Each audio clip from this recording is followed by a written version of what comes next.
All right, good Monday evening, everybody. I'm meteorologist Tim Pandajis here with your tropical update. We've got subtropical storm Nicole out in the open waters of the Atlantic for now, but it is a growing threat to the east coast of Florida as we go through the next 48 hours. Today is Monday, November the 7th, 2022.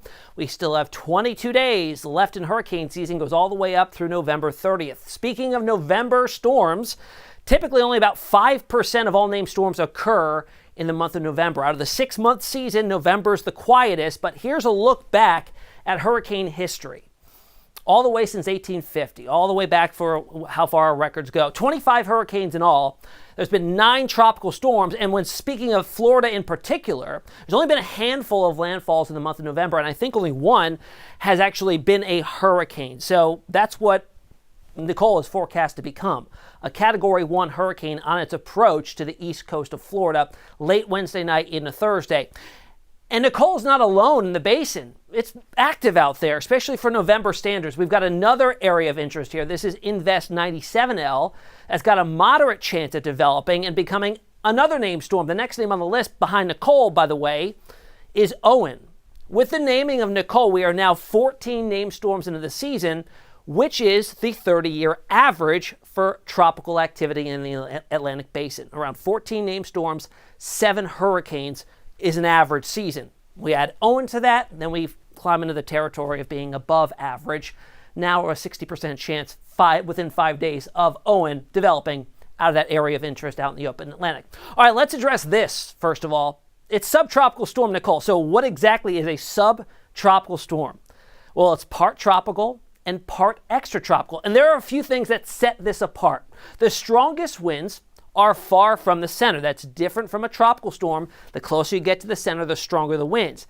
A subtropical storm, you find those winds farther out from the center. Now, the heaviest rains are dislocated far to the north and east of the center of the storm. And this is the main characteristic that sets it apart, is its overall satellite appearance. It has the appearance of a shrimp-like feature rather than what looks to be like a buzzsaw that you'd see with a hurricane, especially an annular hurricane. So here's exactly that. On satellite, you can see the shrimp-like feature here, an asymmetrical presentation on our infrared satellite imagery.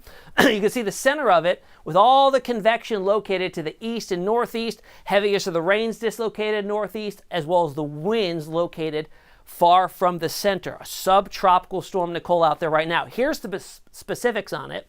45 mile per hour winds currently. Northwest trajectory at around 8 miles per hour. And the pressure at the latest update has dropped a little bit, down 2 millibars to 998. And the intensity is expected to increase. It's supposed to deepen and intensify and organize more and take on the characteristics more of a tropical storm, and then eventually as a hurricane, potentially a Category 1 as it approaches the east coast of Florida Wednesday night into Thursday.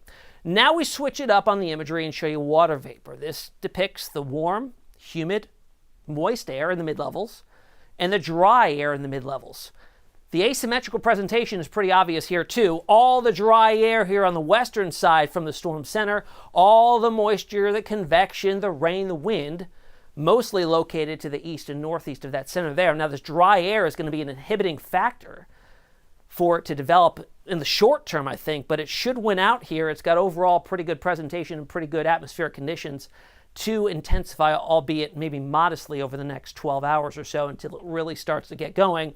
It's over very warm ocean waters, too. We've got waters well above what's needed, which is 80 degrees Fahrenheit. They're up in the mid to even upper 80s. Everything shaded in red here all the way to the north is all water that's 80 degrees or warmer. So a surplus of warm air, and a lot of this is deep warm water too. So as it mixes up the ocean, something called upwelling, it's going to continuously replace the warm water at the skin with more warm water from a depth. So lack of any warm water is not going to be a problem here as it pushes towards the west. All right, out ahead of its arrival, Nicole's arrival, we've got plenty of alerts up for the east coast of Florida and over into the Bahamas as well. Hurricane warnings there.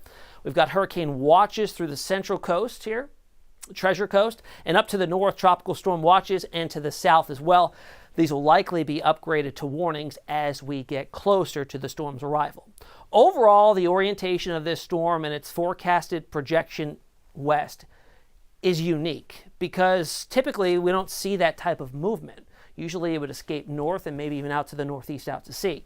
What's going on here is there's a big blocking high to the north, and as Nicole tries to build its way to the north and west, that pressure gradient between the high and the low tightens. So what we're seeing here is a persistent onshore flow against the east coast, southeast coast of the United States, the east coast of Florida, meaning days of onshore winds piling the water up against the coastline, leading to coastal erosion, rip current threats, and as the storm gets closer itself, storm surge potential here of up to 5 feet in vulnerable areas. And on top of that, that is exacerbated by astronomical high tides. It's a full moon tonight into tomorrow, and almost a full moon for the next couple days. So we're looking at king tide situations here for the entire coast, east coast of Florida, with the storm surge watch that's up for the potential of up to 5-foot storm inundation. And really, I wouldn't be surprised if we start to see storm surge watches put up on the west coast of Florida, because as the storm moves inland, the winds start to shift and turn around, and you're going to start to get an onshore flow on the west coast of Florida as well. So big impacts statewide looking likely here. All right, here's the latest forecast cone from the National Hurricane Center as of the 6 o'clock advisory. So notice the intensification progress here. By tomorrow afternoon, we're up to 50-mile-per-hour winds as a tropical storm, 65, and by Wednesday at lunchtime, we're pushing close to a Category 1 hurricane, and just ahead of landfall here potentially in the overnight hours Wednesday into Thursday, we're up to a Category 1 hurricane, sustained winds at 75 miles per hour before it takes a turn to the north and then affects the southeast, likely raining itself out, bringing several inches, if not a half foot or more of rain to some of these locations. And something I also want to pinpoint here is this is a textbook example that even if you're outside of this forecast cone, check out the size of the wind field and where the impacts will be felt, even if you're well outside of this forecast cone. By the time it approaches the east coast of Florida, the wind field right now is forecast to stretch out 300 miles from the center. That's where you'll find tropical storm force winds are greater, which is 39 miles per hour or higher. 300 miles from the center. So that's a 600-mile diameter wind field. As it's approaching, maybe say the West Palm Beach area where the center could potentially be, winds could extend tropical storm force all the way up to Savannah, hundreds of miles away. So I want you to keep that in mind. Don't focus so much on the forecast cone.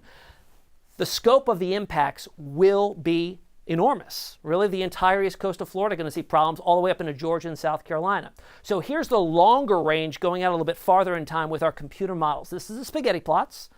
Each line you see here is a different computer model. So we've got consensus, tight clustering here in the short term. Notice as we get farther out, divergence starts to occur, but the overall trend looks to be in agreement here. It's heading to the west, takes a northwesterly component due north, and then northeast as it's picked up by a front and ushered off to the north and east, likely picking up forward speed too. The other question here as we go far out in the future is, as it moves back out over open water here, do we start to see it try to re-intensify a little bit off the coast of New England? We'll have to watch it closely. This is a very interesting storm and a lot of potential possibilities here as we go out in time. All right, here's future track going out in time next 48 hours as this approaches the east coast of Florida. We'll go through the day on Tuesday. Notice it starts to get its act together. We start to see a little bit of a core develop, and then landfall potentially here in the pre-dawn hours of Thursday morning. You see that center there, at least depicted by this model, near the Cape Canaveral area. Everywhere north of that landfall location will experience onshore winds, the greatest storm surge potential.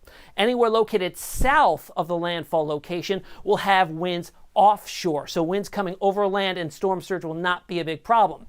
Remember how I mentioned that I wouldn't be surprised if we saw storm surge watches put up for the west coast of Florida? Because as it moves inland, those winds start to turn around and come onshore on the western side too, and that could lead to some storm surge out towards Tampa Bay, Sarasota area. On top of that, of course, we've got a tropical system, we've got the wind, we've got the rain as well. Rainfall potential here up through Florida could approach 3, 4, 5, maybe half foot of rain, not only in Florida, the entire southeast up through the Carolinas and the Virginias, and eventually into the mid-Atlantic as well. So it's not just Florida, it'll deal with the initial impacts, but the widespread rain out of this system lifting north is going to be a problem as well.